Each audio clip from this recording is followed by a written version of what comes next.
Welcome to episode 298 of the Selling Your Screenplay podcast. I'm Ashley Scott Myers, screenwriter and blogger over at sellingyourscreenplay.com. Today I'm interviewing Joseph Mbah. He's another great example of a filmmaker living outside of Hollywood who's getting his films made. He lives in Arizona and he just completed another feature film, an action film called Expo.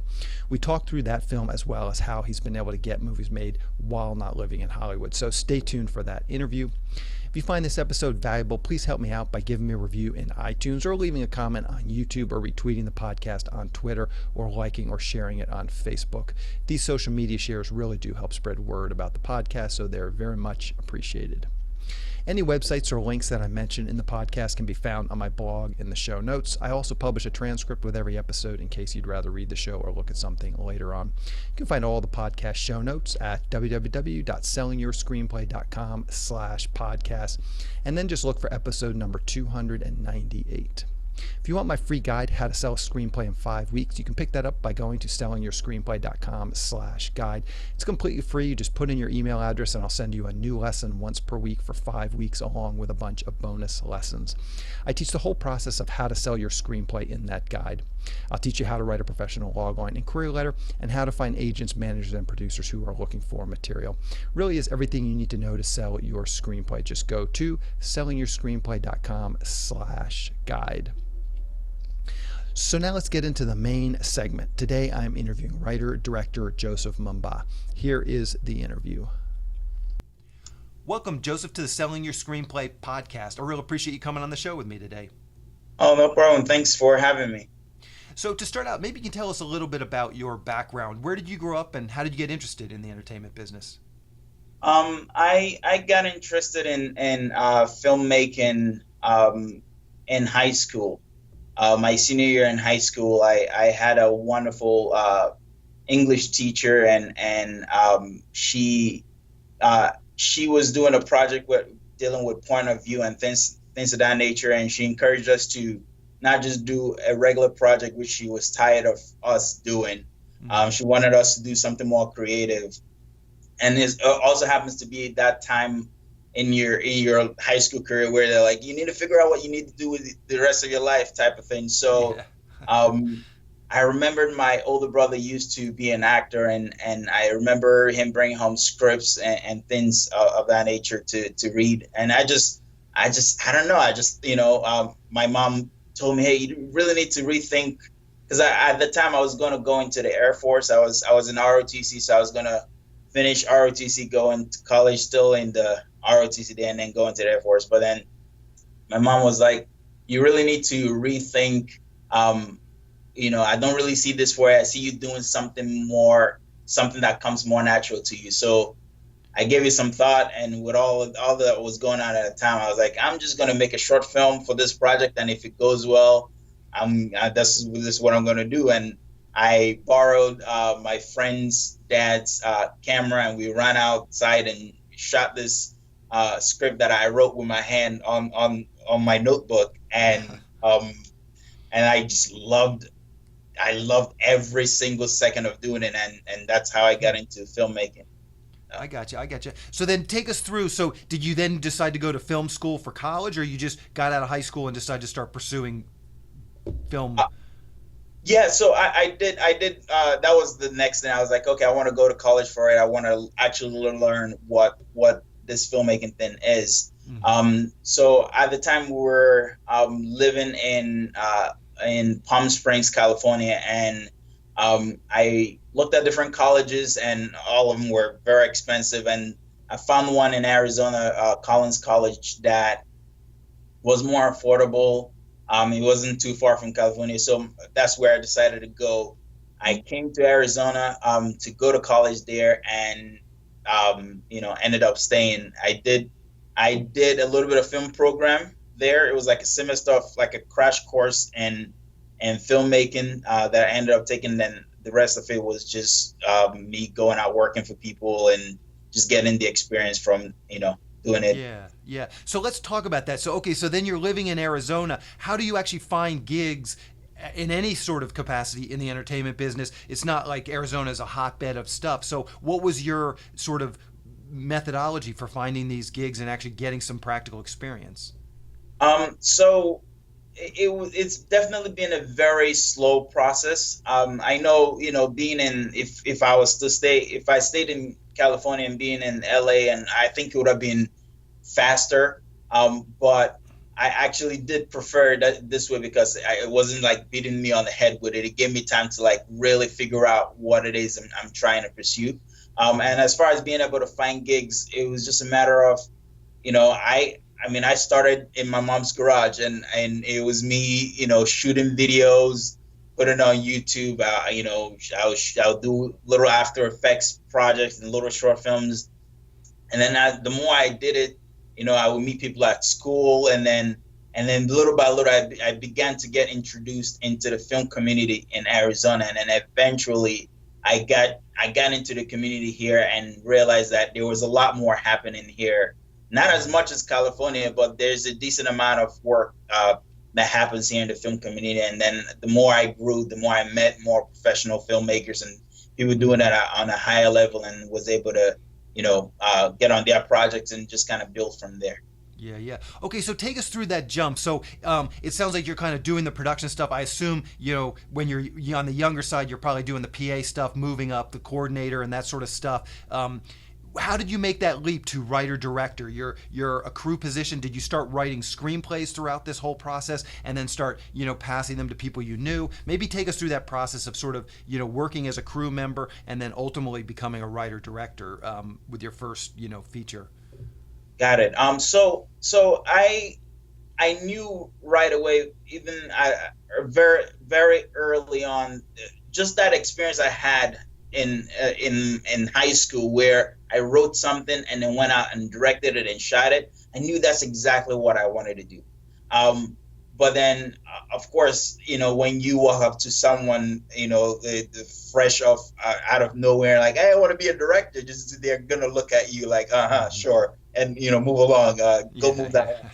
So I understood that that's the nature of it, and I was very fortunate to have a teacher in my short period in the program who helped me to understand that, yeah, you do need to go out and work with people who are doing it and gain experience. Like, don't be afraid to work for free, which is one thing that I find nowadays is, just people are more afraid. But it just, we're going out and volunteering definitely helps. So what I did was I started working whatever I would be allowed to do. So be a PA, then eventually find out what a grip was, and then as I was working with other people, then eventually I got into the camera department, and while I was doing that, of course, I was writing my own short films and doing it on the side, but with my ultimate goal being I want to be a director. Mm-hmm. And what ended up happening is, as I was making those short films, because I didn't have the experience and I was working with other more experienced cinematographers, what happened was just my experience dealing with them was not the best experience I would have wanted to have, and that encouraged me to want to learn more about what it really means to be a cinematographer and what they do. So I began to, I reached out to like local artists who are looking to shoot music videos. I would shoot their music videos for free, and I used to shoot what I call my $50 music videos, and I was like, hey, I know everybody needs a video these days. Just come out and we'll figure it out. Just all it costs you is $50. I know you're struggling with money. It doesn't matter. Just So I would do that, and I would get so much of those. So I was shooting videos all the time, and it gave me the opportunity to work on, even though they're music videos, but I always encourage them to try to shoot videos that had a little bit of story in it. So it gave me a chance to not only practice the cinematography side of it, also get some story going. So after a while of doing that, and eventually landed my first cinematography gig on the feature film from one of those higher up directors that I was talking about, that I was working here in Arizona, and I was able to go on set and really see what it's like to be on a feature film set and be a DP that was. So just that's kind of how I did it. Just little by little, just yielded, and then from there, just I became, more comfortable being a DP, and then, but again, I was still writing and making my own short films, and eventually, when I transitioned into filmmaking, into making my first feature, it was a very comfortable and natural transition for me to be able to write something, direct it, and be the DP of it at the same time, because I'm so used to having the camera in my hand, telling stories that way. I got you. I got you. Okay, well, that's a great story, and I hope people listen to that. It just sounds like a lot of hustle at the end of the day. Always just trying to make things happen for yourself, and I applaud that. And that's really what it takes in this business. So let's dig into your latest film, Expo. Maybe to start out, you can give us a quick picture log line for that film. What is that film all about? In short, Expo is about a guy, an ex-military guy who's had troubles in the past with the law, and he's trying to get his life together. And he's finally, when we meet him in the story, he's finally getting his life together. He has a new job. He's working as a kind of an Uber driver for rich people, and things are going well. And then as the story progresses, one of his client's daughters get kidnapped under his watch, and the way the story is set up, it just happens that he is the only suspect, and everybody else that could have been it has been cleared.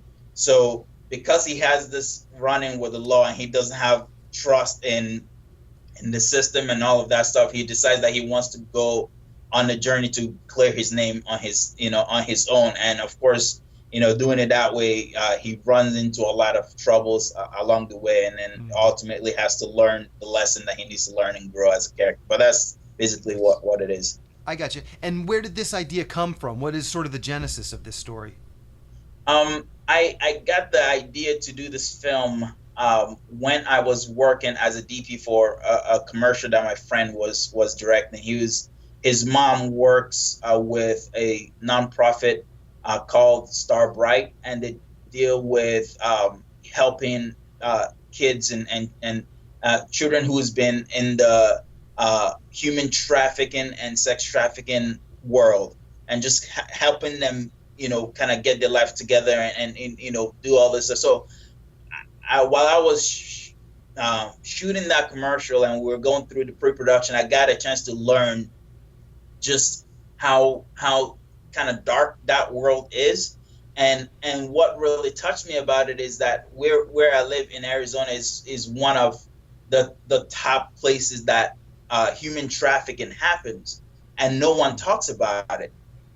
So I was like, I want to make a movie about this thing, but of course, it was like, okay, I can make a drama about it, which is probably what's gonna get people talking, or I can make an action movie about it. So I was like, okay, let me take this that I care about and combine it with this other that I care about, and that's kind of how the movie was born. Yeah, so take us through that thought process. So why go the action route over the drama route?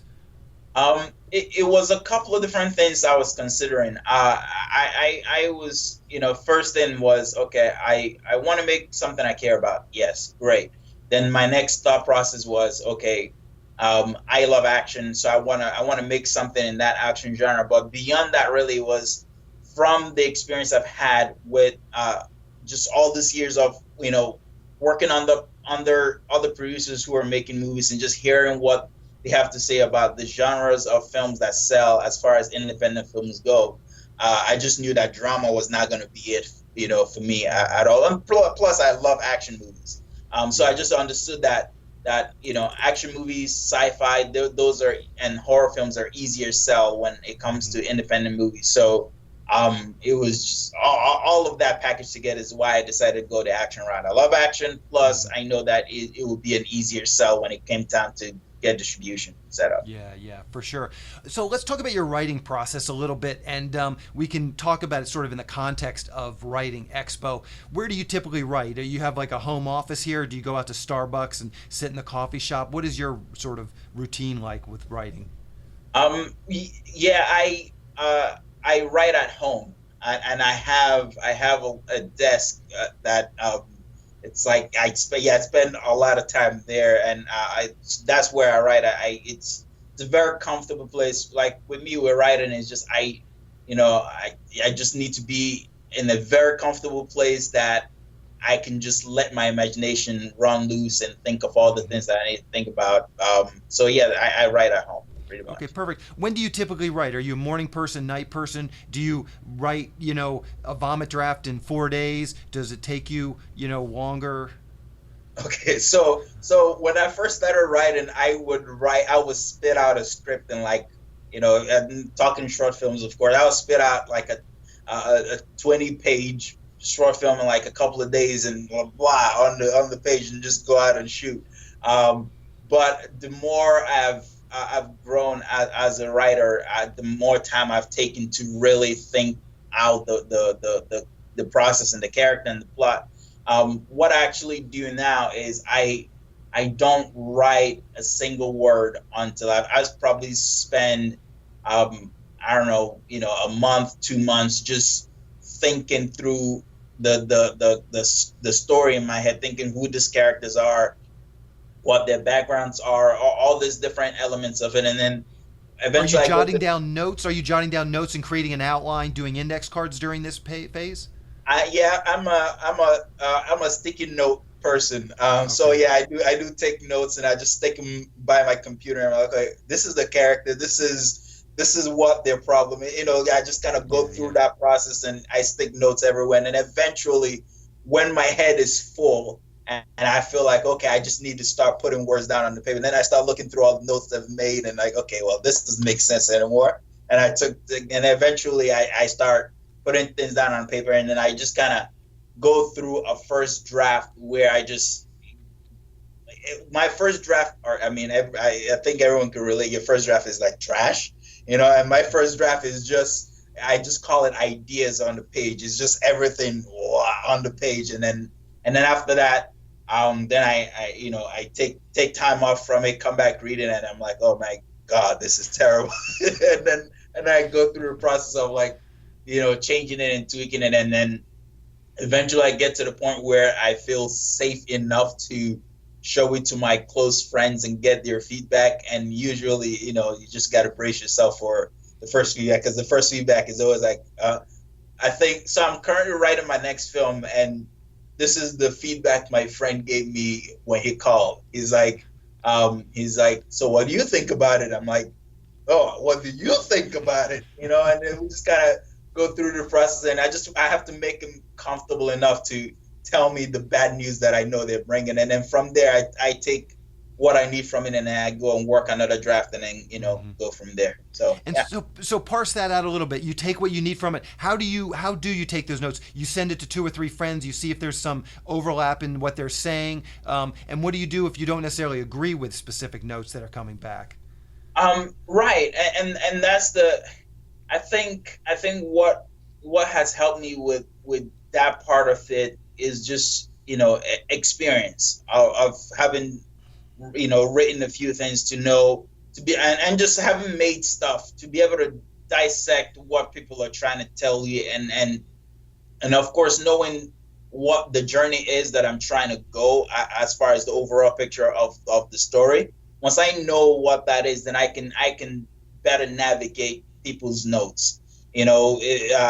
For example, they can say something like, "Oh, I really like this part of the story and what the character is doing," but then you kind of lost me when the character did this other thing or something like that. And I can look at the thing that I didn't like and be able to dissect it based on again just the end goal that I have in mind of what the movie needs to be, and then be able to take the notes out that way. I gotcha. Okay, so this is an action film. How do you approach some of the genre requirements? I mean, I know, like from a distributor standpoint, they're going to say stuff like, every 10 minutes you need a little action scene or something. How do you approach those sort of regimented or sort of tried and true templates with the genre? Um, so as far as the action beats of the story go, my first film, I was trying to do that. I needed to have an action here, so then I would kind of force the story to have an action there. And then with this one, I was just like, I don't really care. To I want the action to be motivated by what the character is going through and what the story needs, versus having to pigeonhole myself into something I think that a distributor might be looking for. And I just, and from getting the feedback from the distributors that I sent the movie out to, it made me more confident in that process, where just write the story that feels right, right? Just do justice to the story that you're trying to write, and then once you have something there, people are gonna come, you know. So that's kind of, I used to try to fit a specific thing that I think people want to see and distributors want to see, and that now yeah, it sounds bad the way I say it, but I just don't care. I'm like, I want to serve the story. Yeah, for sure. Okay, so you're done with the script at this point. You've gotten your notes back. You've done your rewrites. What were then your next steps with Expo to actually raise the money and get this thing into production? So the way that I've approached it up to this point, is that, before I made my first film, and sorry I keep going back to that, but my first film was a huge learning experience for me. So before I made my first film, I sat around for a good probably 6 years talking about the movie that I want to make and never actually making it. And what, and it's not that you intend to sit around and not make the movie, is that you try to raise money. I try to do crowdfunding. I try to do this, and everything fails. And eventually I had to figure out my own way of getting a movie made. And that was kind of reverse engineering the whole process. So, for example, now with Expo, what we do, what me and my team, what we do now is, we have the story we want to write, and before I go off and write the story, we make a list of all the different resources that we have. So things we could get cheap, things we could get for free locations, cast members that that we know, all of that. So we make a list of everything. So as I'm going through the story and writing all of that stuff, I'm writing with all those different things in mind. So when we get to the end of the journey of okay, now it's time to actually make the movie, we already have those things in place. We've already getting permission from different people and all of that stuff. So it just makes it easier and cheaper to just dive in and start, doing that. And now, of course, what we do is we'll do gigs throughout the year, and we save money and all of that stuff. So it's all been self-funded. So we save money in the areas we can, and then we just fund the rest ourselves, and then we just jump into it and go make the movie. So yeah, that's what we do. Just make the movie. Don't sit on it. So for Expo, did you guys shoot it in Arizona? Yes, we did. Yes. Okay, and so maybe you can talk just briefly about that. What are some of the advantages that you see about shooting outside of Los Angeles? What are some of the things that are good, and what are some of the things that maybe are negative about shooting outside of a place like LA? I've found a great, like, the positives of shooting in Arizona for me greatly overweigh any negatives.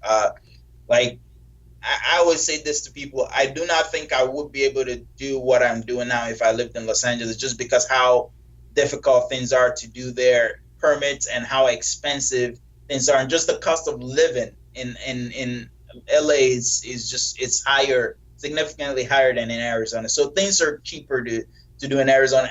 And plus, which I've done shoots in LA, when you're shooting in LA and you approach a person about using their location to shoot, they're like, no, or how much you have, because everybody's so used to that there. Mm-hmm. Versus in Arizona here, you're like, oh, I'm making a movie. They're like, what? You're making a movie?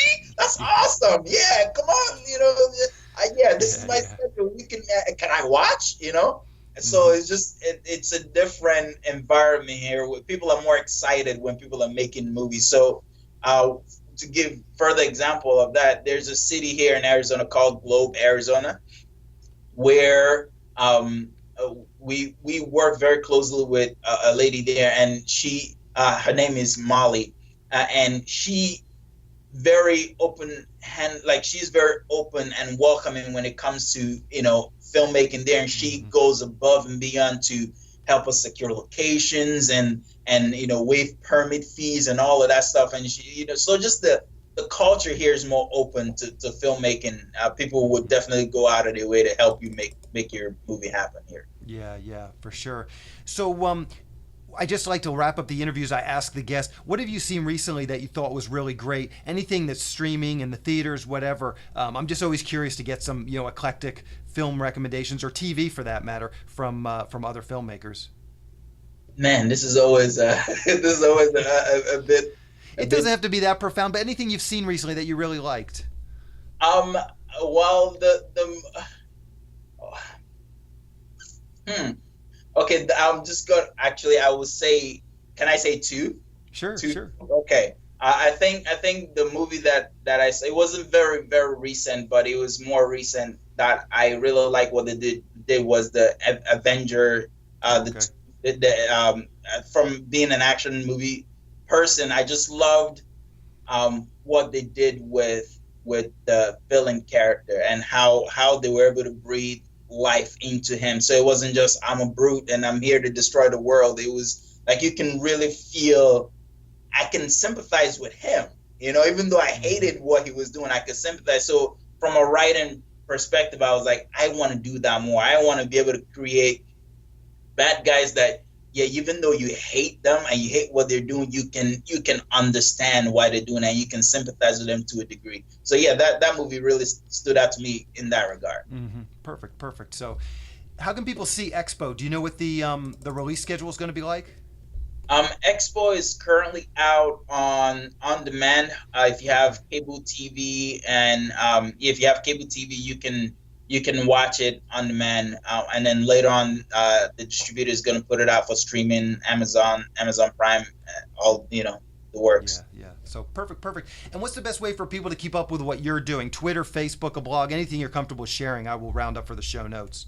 If you are on Facebook, you can follow Paradox Universe at Paradox Universe #1 on Facebook. So Paradox Universe 1. And then if you're on Instagram, you can follow me personally. It would be Joseph _ my last name, which is M as in Mary, B as in boy, A as in Adam, H as in house. So Joseph _ Mbah on Instagram. Okay, perfect. So I'll round that up and put it in the show notes so people can click over to that stuff. Well, Joseph, I really appreciate you taking time out of your day to come and talk with me. I wish you luck with this film and of course all your other films too. Awesome. Thank you so much. So, hey, thank you. We'll talk to you later. All right. Bye. Bye.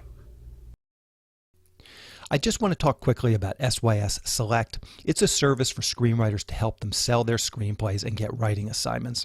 The first part of the service is the SYS Select Screenplay Database. Screenwriters upload their screenplays along with a logline, synopsis, and other pertinent information like budget and genre, and then producers search for and hopefully find screenplays they want to produce. Dozens of producers are in the system looking for screenplays right now. There have been a number of success stories come out of the service. You can find out about all the SYS Select successes by going to sellingyourscreenplay.com/success. Also on SYS podcast episode 222, I talked with Steve Deering, who was the first official success story to come out of the SYS Select database. When you join SYS Select, you get access to the screenplay database along with all the other services that we're providing to SYS Select members. These services include the newsletter. This monthly newsletter goes out to a list of over 400 producers who are actively seeking writers and screenplays. Each SYS Select member can pitch one screenplay in this monthly newsletter. We also provide screenwriting leads. We have partnered with one of the premier paid screenwriting leads services, so I can syndicate their leads to SYS Select members. There are lots of great paid leads coming in each week from our partner. Recently, we've been getting 5 to 10 high-quality paid leads per week. These leads run the gamut. There's producers looking for a specific type of spec script to producers looking to hire a screenwriter to write up one of their ideas or properties. They're looking for shorts, features, TV, and web series pilots, all types of projects. If you sign up for SYS Select, you'll get these leads emailed directly to you several times per week. Also, you get access to the SYS Select forum, where we will help you with your logline and query letter and answer any screenwriting related questions that you might have. We also have a number of screenwriting classes that are recorded and available in the SYS Select forum. These are all the classes that I've done over the years, so you'll have access to those whenever you want once you join. The classes cover every part of writing your screenplay, from concept to outlining to the first act, second act, third act, as well as other topics like writing short films and pitching your projects in person. Once again, if this sounds like something you'd like to learn more about, please go to sellingyourscreenplayselect.com. Again, that is sellingyourscreenplayselect.com. On the next episode of the podcast, I'm going to be interviewing my good friend and often writing partner, Nathan Ives. He was on before in episode number 18, so if you haven't listened to that, it might be worth checking it out. I will link to that episode in the show notes. He just did a really cool documentary about artists who aren't super famous but are making a living from their art.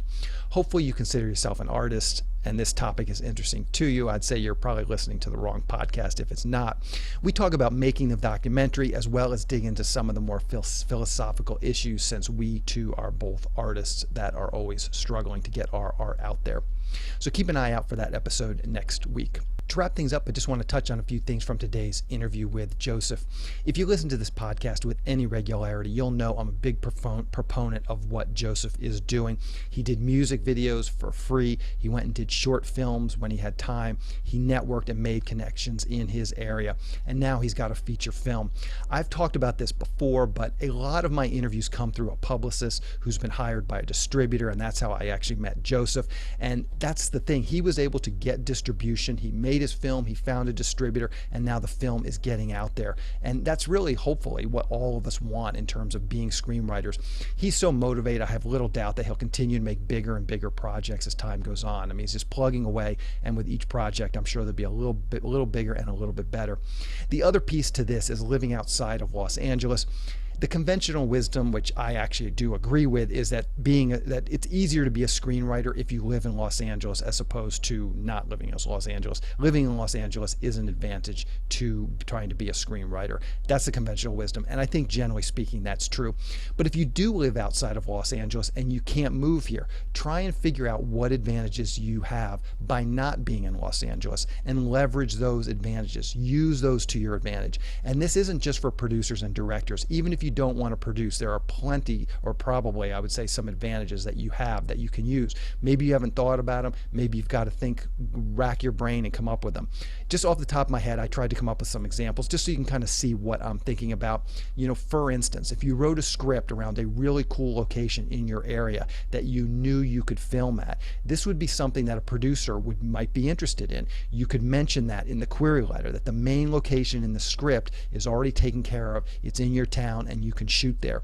Again, this little bit of producing, and that's sort of producing, getting some of those assets in place is doing a little bit of producing, but doing some of those things can be a big advantage. It can be something that a producer might think about, might say, that's great. It's not going to cost me a lot of money. I can shoot it in your small town. Another example I thought of, there's probably filmmakers in your area that you don't know about. Maybe there's a director or producer, and guess what? Since they're also not living in Hollywood, they're probably not getting inundated with people asking them to read their scripts and or meet them for coffee. These people are out there and might be quite happy to meet you and consider your screenplay. Again, you've got to do a little legwork. You've got to figure out who those people are. And just a real world example, I had a friend recently who produced a feature film in a small American city, and somehow he found out that one of the producers from The Godfather lived there and was sort of semi-retired.